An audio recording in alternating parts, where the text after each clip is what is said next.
Hi everyone, I'm Tash. And I'm Damo. And we are so excited to bring you this week's episode of The Barry Chronicles. Damo, this week we are joined by ourselves. We are. We are indeed. You have the two of us to talk to this week, or we're going to have a chat about what it's like when the shit hits the fan. The proverbial brown crap that can hit the fan, causing life to do what it does. And it does do that to all of us, doesn't it, Damo? I think it's something that if we're not sort of, we can just be going along and it happens and it can really take us by surprise. And also we have that thing in the back of our head. I'm supposed to have changed my eating habits and all these other things. But now suddenly, could be spending 20 hours a day sitting in a hospital. So let's get into that. Let's talk about what's been happening with us. Yes. So as some of you will know, if you're part of Bariatric Support Australia, which is our online Facebook community, or if you follow either of us on Instagram, you may know that our mum has been really unwell, and it's just been an ongoing journey. It's her story, and we're very aware of the fact that it's her story, but it's also our story too, because we love her dearly and we are doing our very best to be there for her like she has been there for us. Yeah. And she is 100% on board with us sharing it. Yeah, she is. She's actually encouraged it, that we do it, because I think for her, she understands that it's huge what we're going through, and our partners and our younger sister and her partner, and then all the children. The grandchildren, everybody. This has been something that's really impacted all of us in various ways. And so back in June was when we first found out that Mum was unwell, and that was a really confronting moment. And I think for me, one of the things that I realized in that moment is that I actually have made some changes. Some things have stuck in my life since my bariatric surgery, things that I had to work damn hard for in those first couple of years, changes that I had to make. But I was always a little bit concerned because, I don't know about you, Damo, but I firmly believe that we don't know what's in us until we're squeezed. Yeah. Like, we don't really know. We can think we know. We can have an idea of how we might react. But I personally hadn't been in this kind of situation before, with someone that I love so dearly going through this type of diagnosis. I've been through other diagnoses before, but not, and I have been through this particular diagnosis before, but not, it was not a long diagnosis. Diagnosis happened and the person sadly passed away. So what is it that Mum has? Yeah. So Mum has MDS, which is myelodysplastic syndrome, and she's had 4 rounds of chemotherapy, and she has done so well, like really, really well. And we're very thankful for that. We're very, very grateful for that. But during this 4th round, that's when things went a little bit pear-shaped, didn't they? Yeah, they did. Mum had been hospitalised once before with pneumonia. Yeah. And yeah, it was quite eye-opening to see her going through that, as well as the cancer diagnosis and chemotherapy, blah, and blah. everything else. I guess it was about Saturday, I think 3 weeks ago, that I noticed that when she would try to move or stand, she was in pain, sort of holding her ribs again. And I just let it go, and Monday the pain was still there. By Tuesday she was really struggling to stand up, and I was taking our daughter to school, and I rang Tash and I said, "Hey, look, I think the pneumonia might be back. Just the way Mum's moving, she looks like she's in a lot of pain." And Mum had started her fourth round of chemo that week. Yeah, so she started it on the Monday, and it was my turn to take Mum in on the Tuesday for her treatment. So we've been managing, work, we've been managing all of the usual things, our families, all of the normal things, and we wouldn't have it any other way other than looking after our mother as well. That's just how we are. That's what our values are. And our partners. And our partners as well. They're all really involved, and it's not even a question. If someone needs something, then whoever is available, we're very blessed in that respect. Fortunate. We're able to support each other. Yeah, support each other, be kind to each other.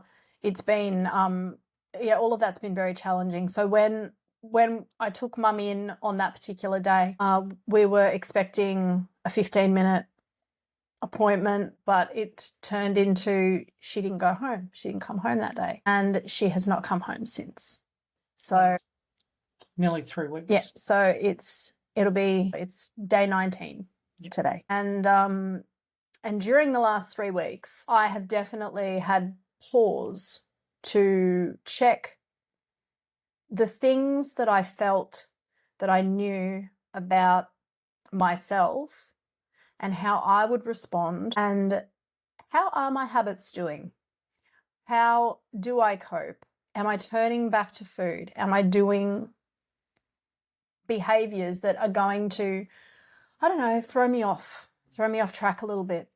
And what I've found is that I tend to, when I'm in these stressful situations, I tend to not eat at all, which is also not good either.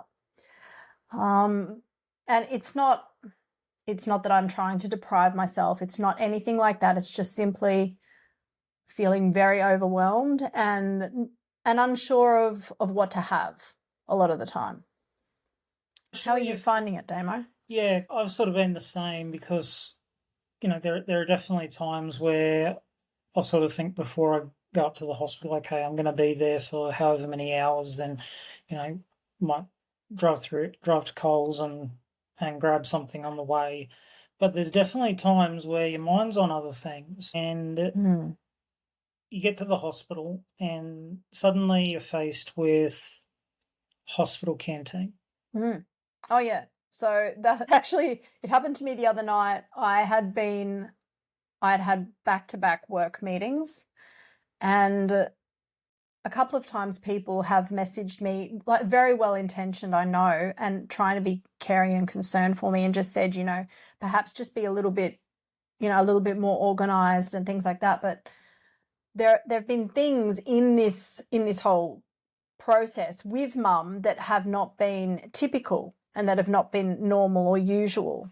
And so sometimes situations evolve and happen, and what you had previously planned to do, like I had previously planned to make myself something, well, I didn't have the time to do that. I had to do whatever I was doing with the kids, finish up work, and then go. And that's happened a number of times where we've both been in that situation. So in that situation the other night, I thought, oh, it's now 9 o'clock, everything is shut. Mum is now in bed for the night. Maybe it'll be okay for me to sneak out and, go down to one of the vending machines. And I got stuck in the elevator. That was fun. The elevator stopped working. It wouldn't let you out on the ground floor. So you had to go to lower ground. And LG is lower ground, or life's gone. So anyway, there was somebody in the elevator with me that was panicked, and that was like just a terrible situation for them to be in. And I do not recommend being stuck in the elevator late at night. Not good. But got down to the vending machine, and then I'm looking at the vending machine. Now, of course, we have the dumping consideration. I like to avoid that, particularly when you're in a hospital. And I don't go to the bathroom in my mother's room. She's in a private room, but I don't do that. I actually go out to the public bathroom. We want to avoid dumping and running down the hallway in the night. That would be bad. So no dumping. And celiac friendly. And I can hear people probably with celiac laughing because that's a really hard combination to find in a vending machine. However, when the cafe at the hospital is open, they have a wonderful range. They do. Of gluten-free sandwiches. They do. It's wonderful. Gluten-free microwave meals that are made fresh by a local produce business. Yeah. And they're all really tasty. So we're very fortunate in that, but it is so expensive. Yeah, it's expensive. Yeah, I bought one meal, and it was actually for Mum one night because it was too spicy what had been delivered. And it was $20 for a microwaved meal, and it was delicious. But we like to plan.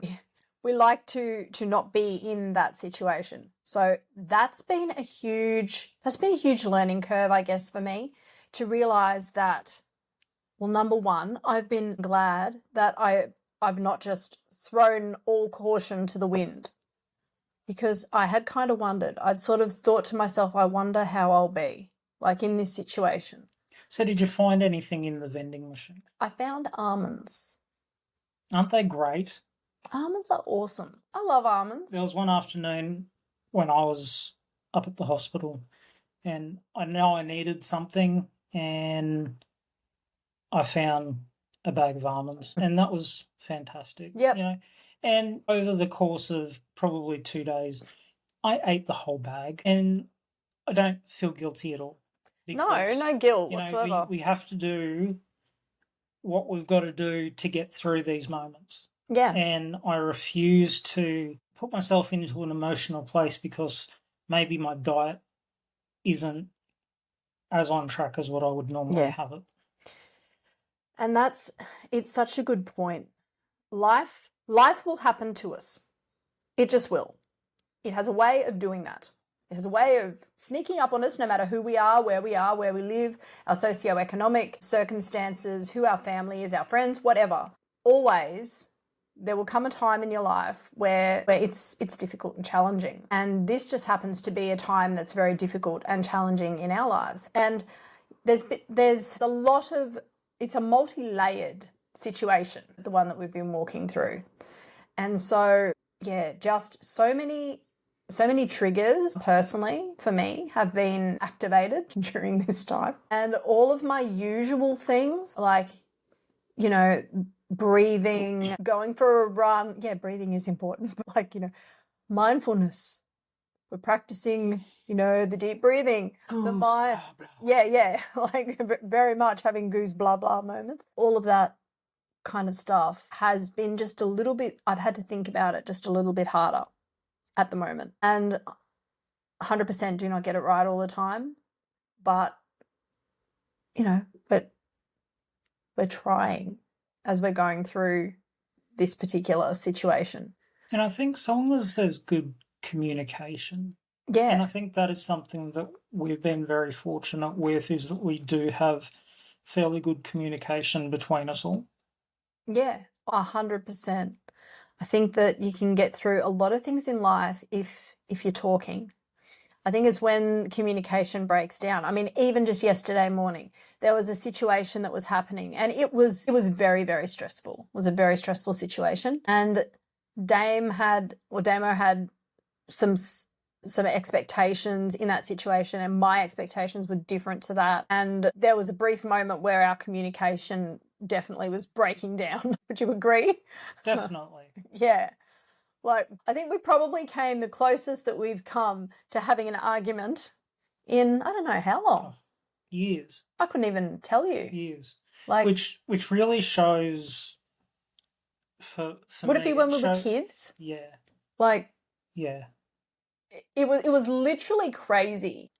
And I knew that in that moment there was a disconnect between what was happening in the situation and the understanding around the actual thing that was happening.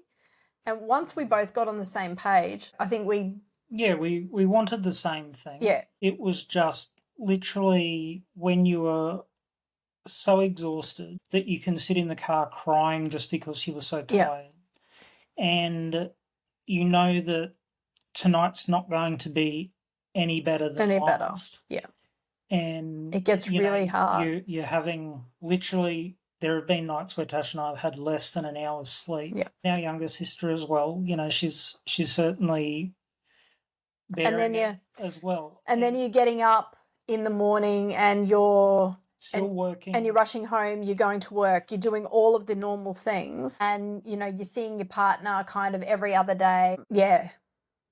A challenge, a real challenge.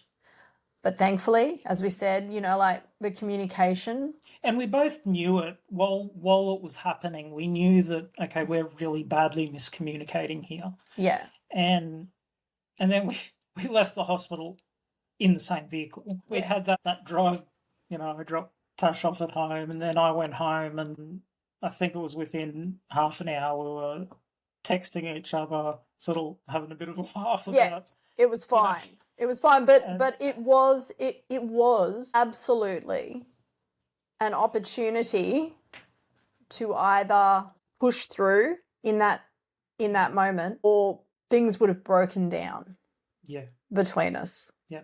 And we promised at the start of this that we would maintain the communication. And I think this is something that's really important. It's something that Tash and Steve said to me and Kim when we first got married, was to set the expectations for the way we're going to do life. So for Kim and I, we actually set our expectations for when we argue. And there are certain things that certain boundaries, certain things that we do and don't do. Yeah. And it's really important. And that's how we live our life, which means that when these things do come up, we know, okay, take a breath, walk away, let's talk about it. Yeah. Because fighting and getting all butthurt over some miscommunication is not going to help anyone. That's right. It's really not. And it's what those miscommunications can do to derail us. How often was I derailed in the past because of my own feelings that I couldn't bring something up with somebody? Yeah. So I would just internalize that and then I would eat. I had very broken coping mechanisms and very broken coping strategies prior to my bariatric surgery, and it took time to relearn or unlearn and then relearn how to have relationships that were more empowered and where I felt like I was being heard and where I knew that I was communicating in a way that wasn't damaging to others and that also wouldn't be damaging to me, and that I wouldn't be forcing myself, feeling like I wasn't being heard to the point that I would turn to food, because food was my best friend. Same with Damo. I know that we've both spoken of that before, how food was very much something that we used to cope with issues. And you know what? It was the family coping mechanism. In the wider family, it was definitely the thing, the strategy. I mean, we had a sort of running joke, didn't we, that if there was ever any conflict, then whoever caused it bought the cake that we would eat when we all made up and were friends again. It. You know, that was pretty much the rule. So, that's right. It sets a dangerous precedent when literally everything was based around food rewards and goals. So when life is happening to you, for you, to you, whatever situation it is that you're finding yourself in, I really hope that you'll find a way to be kind to you, because you deserve that. You really deserve kindness, and to take a step back and look at how you can navigate that situation in a way that's going to be empowering and in a way that's kind to your mental health and in a way that's going to help take you towards your physical goals and not away from them. Thank you so much for joining us. Thanks for listening. We love you guys. We really do appreciate it. And you know what? We would love to hear your thoughts on any of this. What are some keys and strategies that you have found helpful? Or if there is anything that you'd like us to talk more about, we would love to get into that. Drop it in the comments. Yeah, let us know. Lots of love. See ya.